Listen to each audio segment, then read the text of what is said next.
you so much for being here, because I know you have you had a rehearsal, you have a recital tonight, and you also are in the jury of the Enescu competition. Yes. You're the president of the jury, and there are some tough days here in Bucharest. Yeah, always at the competition there are some tough days, I would say.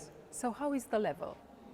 Yeah, I think it's good level, yeah. I couldn't do selection myself by videos, so I could be surprised by better or not so. So I think the level is very good. We have geography from Indonesia to United States and Japan and Russia and Ukraine and Georgia. So I think it's Romania, of course. Yes, yeah. Yes, and yeah, different countries, so I think the level is good. It's quite high. Yeah, and I expect good result at the end. How is to be in a jury, and how is to be a competitor in a competition? There are, of course, two different things, but this question is targeted to the young generation, because I want them to understand how do you feel when hearing them, and how do you remember yourself being in a competition? I remember, it was a long time ago, but I still remember. So I try, for example, not to make any noise, because I know it can disturb. Yeah, so not with the papers, not with the bottle or whatever. So I think it's very important that they are concentrated. And of course it's, so now the first two rounds were not transmitted, but sometimes from the first note, it's all stream. Yes, yes. On stream, and people can see it everywhere. So they must be very concentrated and nothing can disturb. I even said to some people in the hall, don't talk or don't use your telephone, or I don't know, don't even to photographer, not to go too near, because everything can disturb. And as a president of jury, I took the right to tell people. Yes. If something I see not correct, I just say that. Yeah. Yeah, it's a competition. It's a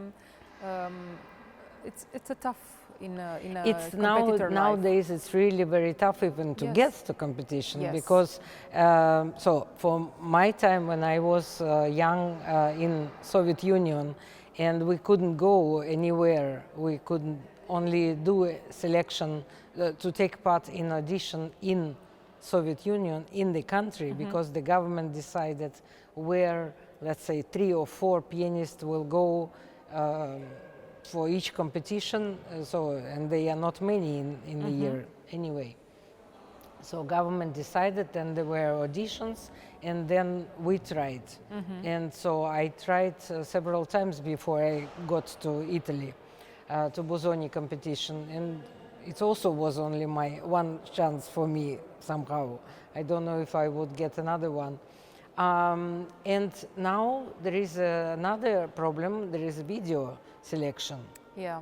And this is very difficult, I find, because the good pianists, they cannot even get there, because the video is, I don't know, I never did such a selection, but even for here, it was like 150 something, I don't know exact number.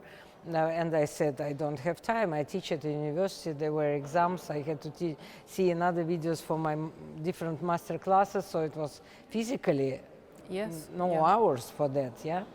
But I know that for other competitions, sometimes there are 300 and 400. And I just think how people look and how they choose.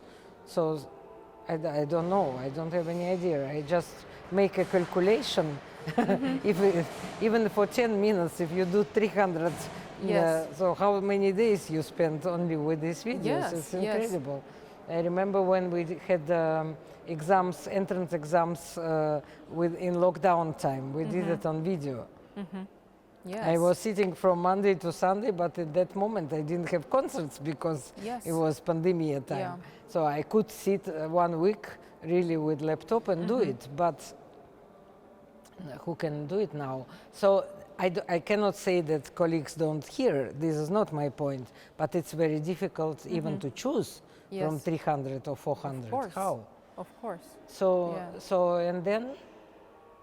and then different schools, different tastes, different ages even of the people who Yeah, hear. true. Yeah, true. Yeah. Yes. And so, and that makes it's a big problem. So I'm happy for them, for those 50 who could come. So Yes. at the end we have 35, but they were chosen 50 or 51, I think. Yeah, so I mean, I'm happy for them that they could come and play, because it's very difficult even to break video selection door. I would Yes. say. So, and how do you feel as a member of jury, and now you are the president of the jury of the piano section of Enescu competition, but how do you feel there, sitting there and hearing all these wonderful I try to competitors? be really tolerant and hear and accept what they do. But of course we are all subjective. This is a story. We were now 7 Yes. persons in jury, and we have, so at least 3 of us, we have education in Russia. Yeah, but there is a person from England, so there is so I don't know exactly where Wolf Ashkenazi started. I said from England, but he is maybe not. He also, his father is also from background Yes. Soviet Yeah. school. But I mean Dana and Sina from Germany, but she studied in America. She studied in Salzburg. So we all have different background also with our life. Yes. So Alexander Starkman teaches in America, I teach in Vienna, Pisarev teaches in Moscow, so we all have different life also, different development Yes. after our education, of course, and many fluency, what happened in our life, yeah. I don't know exactly how to explain, but I think it's clear. Yeah, so it all depends, and we try to get mathematically to the good Yes. end. It's difficult, Yeah. but we are not talking. That's why it comes as it comes. Yeah, these interviews, I started a long time ago with the George Enescu International Competition and Enescu Festival. Yes. And in front of me sat many great musicians like you. And I always thought about the younger generation doing these interviews, because I want them to understand that a musical life and this kind of a path that you choose is something that you work very hard to get to. Yes. Because it's the most important thing for them to understand this. And that is why I'm going to ask you about the bad moments you had and how did you overcome them. Because it's very important. Of course, for example, a young musician goes to a competition, it doesn't pass through. He Yeah. doesn't get to the final, Yeah. for example. Yeah. And how do you deal with this? Because there are bad feelings there. That feelings I had when I didn't pass when I was young, and it was a big help of my teacher, who was sure that I will get. Yeah, because my friends and even my parents, they said, "You don't see, you knock in a closed door." My problem was that I didn't study in Moscow Conservatory. I studied in another high school, that level in Gnesin Institute in Moscow, and that was a problem, but at the end it was my chance, because how to explain that in Moscow Conservatory students were allowed to play only once in a year in a selection, even inside conservatory. But in Gnesin Institute I was quite alone trying to get to competitions, so I could choose any I wanted. Yeah, so at the end it was my luck. Yeah, but so that's what I see. Looking back, the bad thing sometimes turns to the good thing. Yeah, I was very sorry that I couldn't go to, so I didn't try to go to Moscow Conservatory for certain reasons. And at the end, I got better, and I had great teacher. Yeah, so the bad moments are, of course, lessons Yes, in lessons. the first place. Yes, exactly that. Yeah. And you get to know yourself better. Yeah. From The most important thing to believe in yourself, of course, and to have somebody also who believes. Yes, of Yeah. course, yeah. But as a young musician that goes for the first time to play a concert with an orchestra or perhaps have a recital, what do we do with the bad criticism? How do we deal with it? Because you have to be sure that you do for yourself right thing, that's all. Because as I said before, people all have different tastes. And so once I had a very bad moment where I lost my speech when I played in Germany Mettner music. And I love music of Nikolai Mettner. It's so beautiful and so rich and so with the sound and with harmonies and so. And there was one journalist coming and saying how fantastic it was. In that moment comes somebody else. I think the person was from radio, or it was opposite. Maybe radio person liked it and journalist came. And she said, you are such a good pianist, but why you have such a bad taste? In the sense that I played Mettner music. And in this moment I was looking and the other man helped me. I lost my speech because I was totally shocked. So I can tell. This one was one of most remarkable where I really was attacked almost. Yes. Yeah, I think. Yeah, and the other, I don't know. But I still think that Mettner music is good, and I recorded it, and so I mean, you always have controversial opinions of whatever, of professors or like. It's a funny story that one of my students played once many years ago. It was for sure, like, I don't know, over 10 years ago. She played the first Chopin etude in some competition in Italy, and one jury member, that's why I'm always very careful what I say when I speak with the participants who didn't pass. We speak and I try to be correct and so, and accept what they did, just something I didn't like, something I like. So I said always point by point. But that girl was said that, why do you play the first Chopin etude? It's written for the men. And when she told me that, I was completely shocked, and so I tell it to many people, and another my student said, and where is the list of etudes, which written for women and which for men? Yes. Yeah, it's stupid. Yes, it's yeah, stupid. And this shows that all people have own opinions. So that person, I even don't know who was that woman or man, but that person thinks like this, and this is not tolerant. Yes. Yeah, so totally we have wrong. to be tolerant anyway and accept what young people do. They have own way. We were also young in a certain moment. Of course, yeah. And I have to say that I have two sons in age of these people, yeah. So my son is 28 and one is 33. And not long time ago, they also were fighting by competitions, both pianists. And they were the winners, I have to say. Yeah, and I mean, I know this situation for them. Yeah, true. Yeah. What other moments you remember in your career when you had to overcome and rebuild yourself, let's say? I don't know. I think I always went kind of my way. I got children and I didn't get big pause. Difficult moment was when we moved from that time Soviet Union to Germany. That was like upside down. Yes, very different. But even there, I was always practicing. I practiced 1 year with Klavinova, and I played concerts. And I had a baby.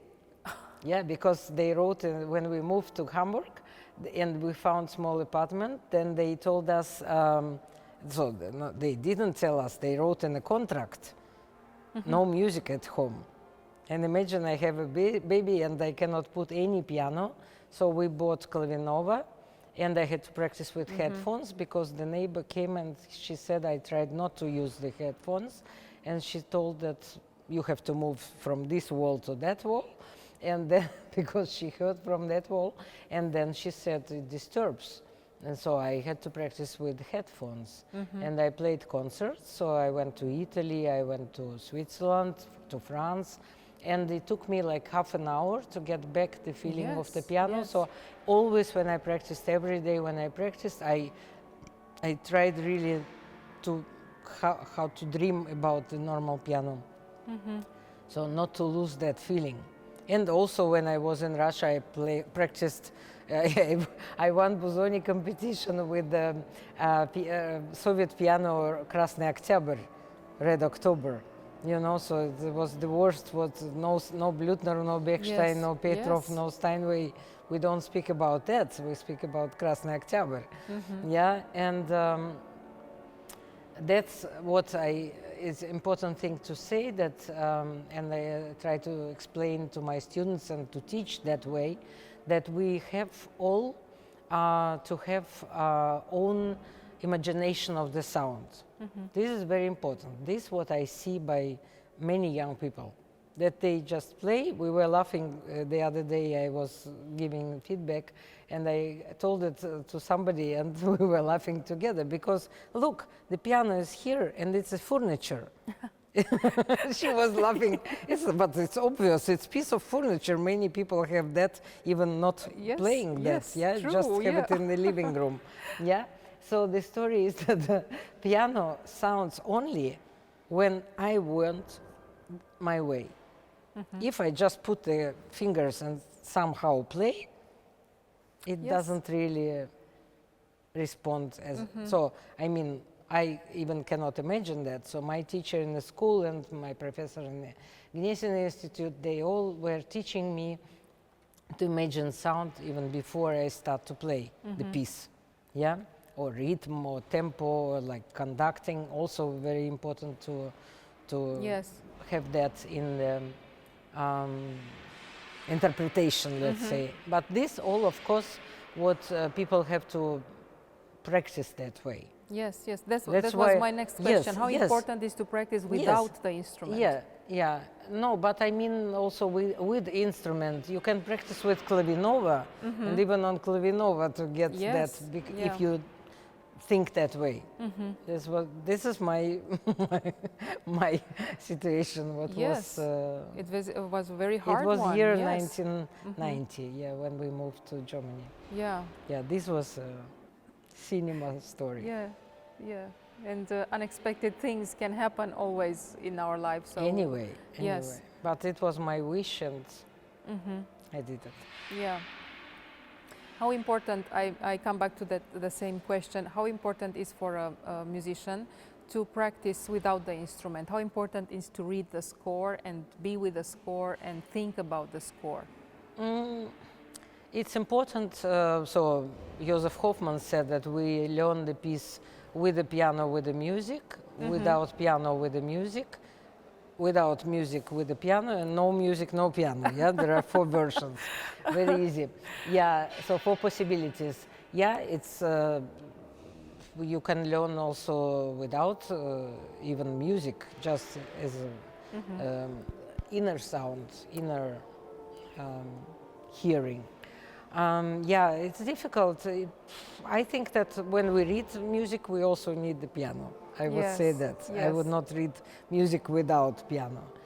I think it's connected. And I think that way. In the end, I would kindly ask you to give an advice to the young generation that are watching this interview, and they want to feel themselves happy in front of an audience. They have to do, so we don't have to do it, but we must have it inside, that we bring the joy to the people. When we play, and so I hope it happens. I'm happy to see smiles on the faces in the public when I play, so after I finish. And it's just one advice to understand that our profession doesn't know weekend, it doesn't know holidays. True. So this is the thing. Difficult, but possible. Thank you so much. You're welcome.